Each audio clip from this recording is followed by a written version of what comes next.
E eu ainda começo falando sobre a nossa saúde em função da alimentação, do que a gente precisa prestar atenção e também, às vezes, questões genéticas. A gente vai conversar sobre diabetes, a relação com a Covid-19 e a relação com a nossa qualidade de vida. Essa é uma doença que a gente precisa realmente tratar com seriedade, a gente precisa cuidar para que a gente não tenha lá na frente problemas maiores, né? A gente sabe que diabetes causa outras doenças, outras comorbidades. E é por isso que eu recebo hoje o endocrinologista, especialista na área de emagrecimento saudável, medicina integrativa, Dr. Matheus San Romão. Seja muito bem-vindo. Obrigado. Não posso dar abraço, Obrigado. mas eu vou te convidar para sentar ali, Claro. naquele cantinho, para a gente manter esse distanciamento. Como vai, doutor Matheus? Bem, graças a Deus, Cláudia. É sempre um prazer estar aqui batendo papo com você, podendo conversar e poder propagar, né, um pouquinho mais sobre a orientação sobre a saúde, como ter uma qualidade de vida melhor. Enfim, é sempre um prazer. Muito obrigada. Como é que está a situação no consultório? A gente sabe que vocês médicos não param, né? Na verdade, tinha dado uma caída bastante acentuada, exatamente por causa da quarentena, mas as pessoas já estão vendo que não é bem assim. E as que são grupo de risco ainda continuam em casa, mas tem aquelas que têm patologia e tem que ser cuidada, necessita de um acompanhamento que nem sempre dá para fazer através de videoconferência. Então, muitas vezes a gente tem que fazer a avaliação, ver como a pessoa está, se está emagrecendo, se está ganhando peso. Então, já está retomando já as consultas e os pacientes já estão retornando com a gente. Perfeito. Eu já vou entrar no assunto, viu, gente, que é diabetes. Inclusive, se você quiser mandar sua pergunta sobre esse tema, pode mandar no 11 9 50 45 18 40, mas eu sempre gosto de entender um pouquinho a situação. E aí eu não posso deixar de perguntar, já que você é especialista em emagrecimento, sobre essa relação da obesidade à quarentena, porque eu vejo por mim mesma, né? Agora melhorei, mas no começo da quarentena veio uma vontade de devorar a geladeira, veio uma vontade de comer, eu acho que muito por conta da ansiedade, né? Com certeza. E a gente também tem que considerar que é o fato da pessoa sair da rotina. Então, a partir do momento que nós quebramos aquela rotina, então, horário de almoçar, horário de acordar, o trabalho, tudo isso faz com que a gente fique meio que automatizado. Quando a gente quebra essa rotina, a gente fica em casa, enfim, assistindo TV ou então um filme, geralmente a gente tende a acompanhar com alguma coisa que seja alimentar, certo? E aí vem aquela vontade de comer coisas que dão prazer, geralmente doces, salgados, industrializados. Então a gente tem que tomar muito cuidado, além do que a ansiedade de ter que ficar em casa. Então muitas pessoas acabaram ficando nervosas porque muitas perderam o emprego, ou, enfim, contas chegando e aí não sabendo o que fazer, causa ansiedade. E como uma válvula de escape, a principal, na verdade, seria o fato da gente comer mais. Então, as pessoas acabam descontando muito na alimentação, o que prejudica e aumenta o ganho de peso. E aí aumentando o ganho de peso, eu sempre penso, né? Piora a autoestima, piorando a autoestima, aquilo que estava ruim começa a ser visto de forma pior ainda, vira uma bola de neve. Então a gente tem que dar aí, ó, um stop, para, né? E realmente voltar para a linha, voltar para o eixo. Agora vamos falar então de diabetes. Falando aí até dessa relação, também muitas vezes acaba descompensando, né? Com certeza. Então a gente lembrar que o diabético, ele é aquele paciente que tem um problema na produção da insulina, ou ele não produz, ou ele produz muito pouquinho, tá certo? Isso caracteriza em dois tipos de diabetes, tipo 1 e o tipo 2, que são os mais comuns. O tipo 1, ele vem como insulino dependente, o paciente tem que fazer o uso da insulina, que é o hormônio que ele acaba não tendo no corpo, que vai fazer com que haja metabolização do açúcar, ou seja, queimar o açúcar que a gente tem no organismo. E temos o tipo 2, que muitas vezes pode ou não depender de insulina. Então, a finalidade seria a mesma, que é o controle da glicemia, que seria o açúcar no sangue. Com a pandemia, as pessoas deixaram de fazer exercício e atividade física, o que ajuda muito no controle. Então, acabam muitas vezes deixando de fazer exercício e comendo erroneamente. Então, acabam abusando de alimentos que muitas vezes não faziam parte do dia a dia, ou enfim, da rotina, o que acaba agravando e podendo causar mais problemas lá no futuro. Ok. Doutor, eu vejo que você é adepto ao exercício físico, né? Tem um físico atlético e você pratica o quê? Musculação? Faço musculação. Musculação. E as pessoas, quando ouvem a gente falar de exercício físico, elas pensam logo nisso, né? Falam, ai, mas eu não gosto de musculação. Qualquer exercício físico é bom. Até mesmo ligar a música, dançar em casa, faz parte desse mexer o corpo de forma saudável? Com certeza. Entre uma pessoa ficar sedentária, não fazer nenhuma atividade física e ela fazer qualquer outro tipo de atividade física, já é um diferencial. O que a gente tem que tomar muito cuidado é, por exemplo, que tipo de exercício vai fazer. Um exemplo, às vezes a pessoa tem algum problema osteoarticular, algum problema no joelho, aí vai depender muito do tipo de exercício e do acompanhamento. Porém, entre não fazer exercício e qualquer outro tipo de exercício, como dançar, ou enfim, corrida, andar, caminhada, isso é muito, muito bom para o nosso organismo, benéfico. Isso ajuda não só a manter a saúde, mas também controlar algumas patologias, como por exemplo o diabetes. Legal, eu tô falando isso porque eu sei que tem um monte de amiga em casa aí que pega e usa essa desculpa. Ai, eu detesto academia. Então a questão não é a academia, a questão é que o seu corpo também não gosta que você fique parado. Ele sinaliza através de doenças, então a gente tem que se levar a sério. Ainda hoje eu postei e falei sobre isso, né? Se a gente não tá se levando a sério o suficiente pelo fato de sermos a pessoa mais importante da nossa existência, tem alguma coisa errada. A gente precisa revisitar aí os nossos valores, né? Agora, então, voltando ao diabetes. Uma pessoa que tem diabetes, ela precisa levar essa doença a sério, mesmo que seja assintomática? O diabetes é uma doença silenciosa. As pessoas tendem a achar que o fato de não estar sentindo, não ter sintomas, nenhum sinal, ela não tem a doença ou que a doença esteja controlada. Isso para a gente acaba sendo um perigo, porque muitas vezes quando ela se manifesta com algum sinal e sintoma, já é porque está um pouquinho mais avançada.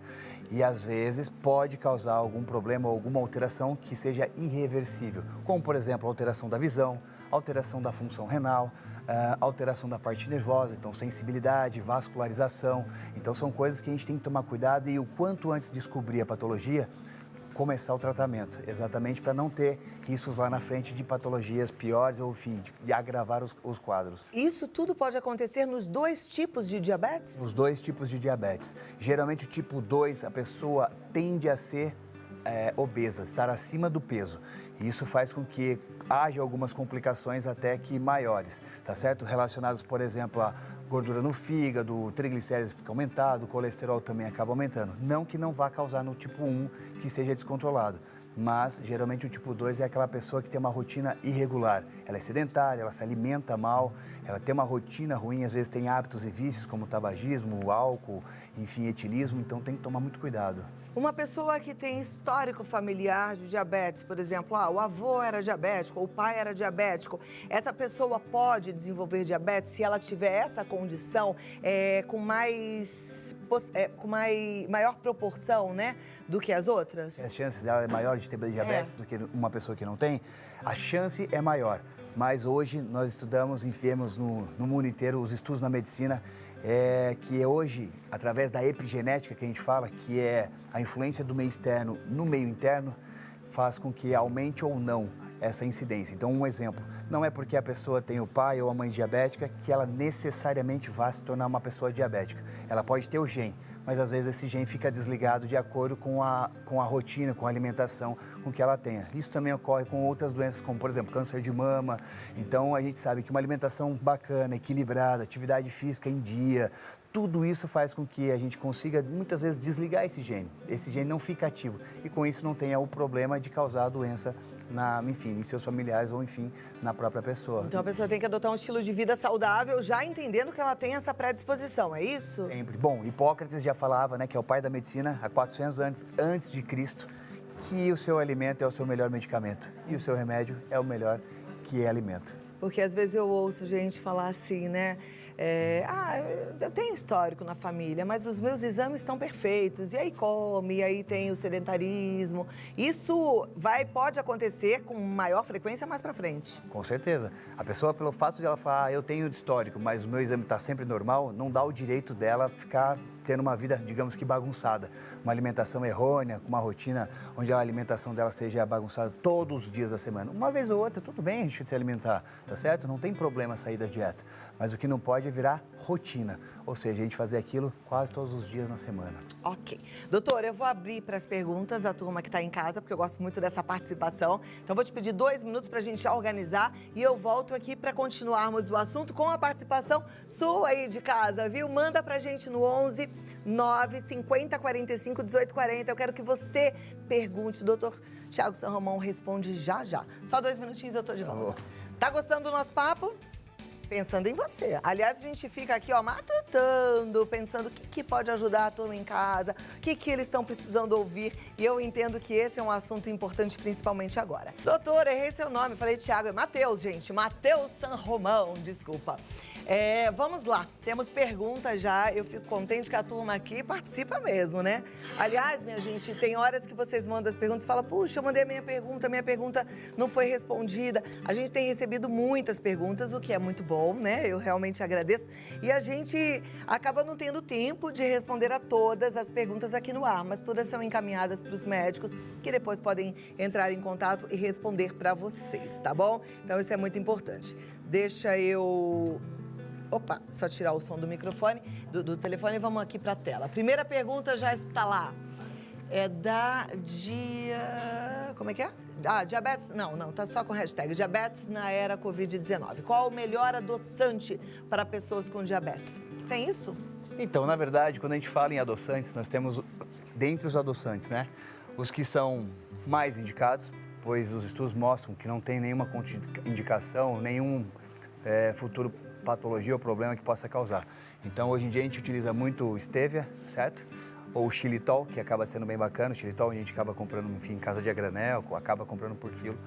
E o stevia aqui acaba sendo bem bacana. Já os outros, não que sejam ruins, mas alguns trabalhos causam algumas polêmicas, podem causar algumas patologias futuras. Mas entre açúcares, dentre todos os açúcares e os adoçantes, damos preferência ao adoçante, principalmente se a pessoa é diabética. Legal. Stevia, eu infelizmente tenho uma dificuldade muito grande com sabor, né? O xilitol, você está dando agora essa opção de comprar a granel, porque ele normalmente é um pouquinho mais caro, né? Mas aí a granel, então, fica mais acessível. Acaba sendo mais acessível. Agora minha gente, eu tinha problema com o negócio de adoçar o café, né? Há um tempo já, eu só tomo café puro, sem açúcar, sem adoçante, sem nada. Eu posso te falar, a gente se acostuma e começa a gostar mais ainda. Tenta, segura um pouquinho, no começo é difícil, mas depois você ama café sem nada, sem açúcar, sem adoçante, viu? Vale a pena fazer essa troca. Vamos lá para o próximo. Boa tarde, cerveja pode causar diabetes? Bom, a cerveja, não que ela possa causar, mas é uma bebida fermentada. Se ela é uma bebida fermentada, ela contém muito carboidrato. Então, ela tem pilsen, cevada, levedo, lúpulo. Tudo isso são substâncias que vão acabar virando açúcar no nosso organismo. Então, um exemplo, a pessoa é diabética e toma cerveja, se ela faz a medição através do destro, né, ela mede o açúcar no sangue, pode ver e ter certeza que após tomar a cerveja vai ter subido esse açúcar. Não é muito indicado. Então, bebidas fermentadas, assim como chopp, vinho, saquê, a gente pede para evitar, tá certo? Dentre elas, o vinho acaba sendo da escolha o menos pior, de preferência o que seja seco, que tem menor teor, digamos, de carboidrato. Tá. O ideal é evitar álcool, né? A gente sabe que não faz bem para ninguém, então precisa realmente tomar bastante cuidado com isso. Próxima pergunta. Boa tarde, tenho 26 anos e fiz um teste em jejum para saber minha glicemia. Por curiosidade, deu 110. É preocupante? Me falaram que está muito alta. Quando a gente fala em níveis, né, de normalidade, a gente considera aí em jejum de 10 a 12 horas a glicemia de jejum, né, até 99, nós consideramos normal. Até 125 a gente considera como suspeita, então deve ser feita uma investigação mais a fundo. Então a gente pede outros exames, como por exemplo hemoglobina glicada ou até uma curva glicêmica, que é o qual a pessoa faz um teste em 4 horas, certo? Em 4 tipos de período, então em jejum, após 30, 60, 120 minutos e 90 muitas vezes também. Então a gente consegue fazer uma curva e ver como que o corpo se comporta perante a ingesta do açúcar. Tá? 110 para a gente não confirma diabetes. Às vezes pode até ser que ela tenha, um exemplo, ido numa festinha um dia antes ou então o jejum não deu o tempo suficiente. Isso pode causar também uma alteração da glicemia de jejum. Por isso que a gente não se baseia apenas nesse exame. Então tem que fazer exames complementares nesse caso. Com certeza. Perfeito. Vamos para a próxima pergunta então, gente. Gostaria de saber se há um limite de glicemia que contraindique a prática da atividade física. Não. A atividade física ela é totalmente bem-vinda ao nosso organismo, tá certo? Até porque quando nós fazemos exercício, uma das alterações que ocorre no nosso organismo é a ativação de uma proteína chamada GLUT4. O que ela faz? Ela faz, digamos que facilita a captação desse açúcar no sangue para dentro da célula. Quando o açúcar entra na célula, ele é queimado através de transformação em energia. Então, isso facilitaria, ele potencializa a ação da insulina, que é o hormônio que vai metabolizar, jogar o açúcar para dentro da célula. Então, quando a gente fala em exercício físico com relação a diabetes, é sempre indicado. Porém, se a glicemia da pessoa é muito alta, ela já tem outras patologias, ela já tem outros sinais e sintomas, é lógico que primeiro a gente tem que sentar, ver certinho como é que ela está, orientar, tratar e aí sim dar sequência nisso. Porque, um exercício muitas vezes de alto impacto, ela pode causar alguma lesão, alguma feridinha, tá? E se o diabetes estiver descontrolado, isso pode se agravar. Então é sempre indicado fazer o acompanhamento com um profissional. Eu vou fazer uma pergunta aqui que eu acho que pode estar relacionada a isso. O exercício em jejum, para quem já tem uma glicemia alta, ou quem tem diabetes, é perigoso? Então, não. Se a pessoa tem diabetes tipo 2, ela não tem necessidade de se preocupar. Assim, lógico que os primeiros dias pode ser que ela fique meio mal, porque tem uma fase de adaptação. O paciente que é diabético tipo 1, que faz o uso de insulina, nesse caso é um pouquinho mais delicado, porque como ele usa a insulina, ele tem que manter a glicemia muito, digamos que, equilibrada. Não que vá fazer mal ele fazer em jejum, mas ela necessita de um acompanhamento mais, digamos que, de perto. Mais exercício em jejum é benéfico para alguém? Ele é benéfico. É? O exercício em jejum, ele acaba ajudando porque, como a gente não tem a ingesta do carboidrato, enfim, na alimentação, ele ativa muitas vias de metabolização. Então, se a gente não tem energia porque não comeu, a gente vai queimar estoque. Estoque é gordura. Só que não são todas as pessoas que se adaptam a esse tipo de exercício. É igual falar, fazer jejum intermitente é bom? Depende. Para quem consegue fazer, sim. Para quem não consegue, não é bom. Então, a atividade física em jejum, se ela for de alta intensidade, tem que ficar de olho, porque às vezes o corpo precisa de um pouquinho a mais de energia. Aí a pessoa tem que comer antes. Tá joia. Próxima pergunta na tela, vamos lá. Boa tarde, estou afastado do trabalho por conta de ter diabetes e ser grupo de risco. Além da máscara, tem outra preocupação que devo ter por ter diabetes ou os cuidados são os mesmos? Olha, quando a gente fala com relação à pandemia, o risco para todas as pessoas são iguais, tá certo? Independente da patologia que ela tenha. Então, o risco de contaminação é igual. Então, as prevenções, as precauções que nós temos que ter são as mesmas. Então, uso de máscara, de luva, higienização das mãos, evitar aglomeração. Isso é para todas as pessoas. Então, o que vai fazer a diferença é após a contaminação. Então, ele é um grupo de risco, faz parte do grupo de risco. O risco é o mesmo, porém, se ele vier adquirir a patologia, pode ser que a manifestação dele, bem provável que seja diferente de uma pessoa que não tenha patologia alguma. Então, ele pode ter sinais e sintomas mais agravados, ou seja, mais agressivos, e com isso, o comportamento perante a doença vai ser diferente. Então, quando a gente fala em riscos, é o mesmo, porém, o que vai mudar é após a contaminação. Legal. Eu tenho conversado bastante com os médicos, né, sobre a questão da pandemia, e eu tenho a sensação, pode ser que eu esteja errada, mas que não existe ainda uma unanimidade em relação a ela, porque os estudos são muito recentes, né, é um vírus que apareceu aí muito de repente. Mas eu fico pensando, por que umas pessoas têm de forma forte, outras de forma tão leve, outras completamente assintomáticas, e às vezes essa pessoa que foi assintomática, ela tinha comorbidades. Eu não consigo entender, isso tem a ver realmente com uma pré-existência, com um grupo de risco, ou carga viral, ou é a junção das duas coisas? Então, quando a gente fala em uma doença, a gente tem que sempre lembrar do sistema imunológico. Então, a pessoa, muitas vezes, ela tem, por exemplo, um diabetes, mas está controladinho, ela dorme bem, ela tem um cortisol, que é o hormônio do estresse, controlado. Então, ela tem um sistema imunológico mais ativo, digamos assim.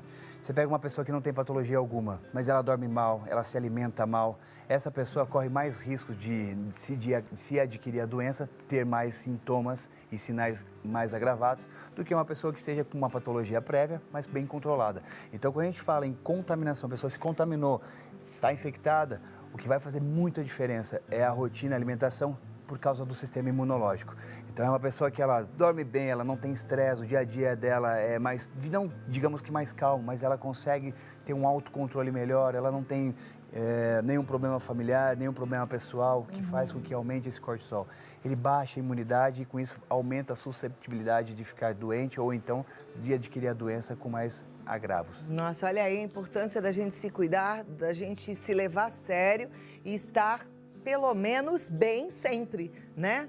É o que eu falo, a gente tem que se cuidar, tem que se levar a sério. Eu tive Covid e praticamente não tive sintoma nenhum. E eu tenho certeza que muito por isso, né? Com certeza. Pela prática da atividade física, pela boa alimentação, pelo controle e gestão do estresse, da ansiedade, porque isso a gente precisa controlar mesmo, gerir. É o que eu falo sempre, escolher no que pensar e pensar em coisas boas, porque a vida é preciosa, né? Vamos para a próxima pergunta, vai lá. Todo diabético precisa tomar insulina? Não todo diabético. Então, quando a gente fala em diabetes tipo 1, que é aquele paciente que ele não tem a produção de insulina, ou se tiver, tem muito pouco, esse vai precisar de fazer o tratamento com insulina. Já o tipo 2, ele não necessariamente precisa ser insulino dependente. Isso vai depender muito de como está evoluindo a doença dele. Lógico que o primeiro passo é trabalhar com a parte da rotina, então alimentação, atividade física e ver como o corpo reage. Não, vai ser necessário um tratamento medicamentoso. Começamos sempre com medicamento de via oral e com isso vamos acompanhando para ver a evolução. Até que, se não melhorar, precisemos entrar com o tratamento com insulina. Então, assim, são etapas a quais a gente tem que passar e não necessariamente começar logo com a insulina.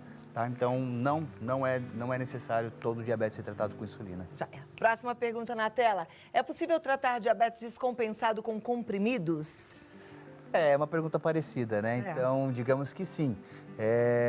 A gente faz a principal medida a ser tomada é a alimentação, que é a base da pirâmide. Com atividade, junto a isso, vamos fazer modificações nos medicamentos. Primeiro a gente tenta, se a pessoa já faz uso de medicação, a gente tenta substituí-las ou então trabalhar com as doses, enfim, para depois a gente pensar em entrar com alguma medicação do tipo injetável, como por exemplo a insulina. Então é possível tratar o diabetes descompensado com comprimidos, medicamentos comprimidos de via oral, associados a bons hábitos. Joia, já que a gente está falando de medicamento, eu tenho visto que muita gente está recorrendo até aquelas injeções que são indicadas a princípio para os diabéticos, né, como uma forma de ajudar no emagrecimento. Isso pode provocar nessas pessoas que fazem uso dessas injeções, eu estou falando de algumas que eu vou falar até nomes comerciais, Saxenda, Trulicity, Ozempic, essas pessoas que usam esses medicamentos para diabéticos podem tornar-se diabéticas? Então, não tem nenhum estudo comprovando isso. O que ele comprova pra gente é que ele pode sobrecarregar um pouquinho o pâncreas, certo? O que seria o pâncreas? É a glândula que vai produzir a insulina. Por quê? Esses medicamentos que a gente chama da classe de GLP-1, agonistas de GLP-1, eles fazem com que o pâncreas produza mais insulina de acordo com a quantidade de carboidrato que é ingerida. Então, ele pode estimular um pouco mais, o que pode ocasionar uma pancreatite, por exemplo. Eles causam um emagrecimento não só pela função pancreática de estímulo, mas também porque ele tem alguns efeitos colaterais que acabam sendo, digamos que, benéficos no emagrecimento. Como, por exemplo, ele diminui a velocidade do esvaziamento gástrico. Então, a pessoa come, a digestão deveria ocorrer entre 2 e 3 horas, demora mais. Então, a pessoa fica mais tempo saciada. Ele também pode causar alteração, porque ele age no sistema nervoso central. Então, alteração na parte de enjoos. A pessoa pode apresentar náuseas, enjoos, às vezes até chega a vomitar. Mas ele é uma coisa que, assim, acaba sendo como, digamos, o efeito colateral acaba sendo benéfico na perda de peso. É um tratamento que nós temos que manusear bem ele, porque não são todas as pessoas que se adaptam bem. Então, a gente tem que pesar na balança o custo-benefício, porque também é um tratamento que acaba sendo de alto custo, ele é caro. É caro também, né? Eu acho sempre interessante a gente colocar aqui, porque as pessoas ficam chateadas quando a gente fala de obesidade, e falam, será que essa turma é gordofóbica? Não, não somos gordofóbicos, mas a gente sempre se preocupa mesmo com a saúde, né? Infelizmente, a obesidade, ela tá ligada a outras doenças e é o que a gente quer evitar. No caso, por isso que a gente está falando de diabetes. E a gente acabou de ouvir o médico falando que tem uma relação muito grande, sim, com a obesidade. Então, tem que cuidar da alimentação, tem que cuidar dos hábitos de vida, como exercício físico, né? Uma boa noite de sono, porque o sono também interfere nisso tudo, né? Quem dorme mal, é verdade que tem mais risco de ficar obeso? Sim. O cortisol, ele aumenta quando a pessoa dorme mal. E esse cortisol, ele faz com que a pessoa possa ficar, além de sistema imunológico mais baixo, ele retém líquido, ele quebra a massa muscular. Se ele diminui a quantidade de massa, não só massa muscular, mas tudo que é proteína, cabelo, unha, colágeno, então a pele também fica mais ressecada. Isso faz com que a pessoa fique mais estressada e com isso acabe descontando na alimentação. Então nós dizemos que tem 3 pilares que mantêm a vida saudável, uma qualidade de vida, que seria uma boa noite de sono, uma boa alimentação e suplementação e atividade física. E Agora você já tem todas as dicas, é só colocar em prática, né? E cuida da cabeça, tá? Alegria sempre. Seja uma pessoa positiva. Doutor, muito obrigada pelo prazer, seu tempo, Cláudia. pela sua disponibilidade. Foi muito bom aprender contigo. E uma ótima tarde. E conte com a gente sempre que precisar, porque a gente vai continuar contando contigo aqui para compartilhar esse conhecimento, viu? Prazer, sempre bem. Vou passar os seus contatos. Você que está querendo mais informações, você que está precisando de um bom médico, www.drmateusanromão.com.br ou no Instagram, drmateusanromão. Telefone 11, pode mandar um WhatsApp 987784309. Até a próxima. Obrigada. E a gente continua. Depois dessa injeção de ânimo, porque eu tenho certeza que quando a gente ouve falar dessa forma, com essa seriedade em relação à nossa saúde, se a gente não se animou de novo, eu digo, tem alguma coisa errada com você. Você não está colocando você no lugar certo. Pensa comigo, se você perder a sua saúde, você não vai conseguir fazer nada de bom, gente. Como é que você vai cuidar dos seus filhos, do seu marido, da sua vida, do seu trabalho, dos seus amigos, né? Coloque-se no lugar certo. Cuide de você para você poder cuidar da melhor forma das pessoas que estão ao seu redor, combinado?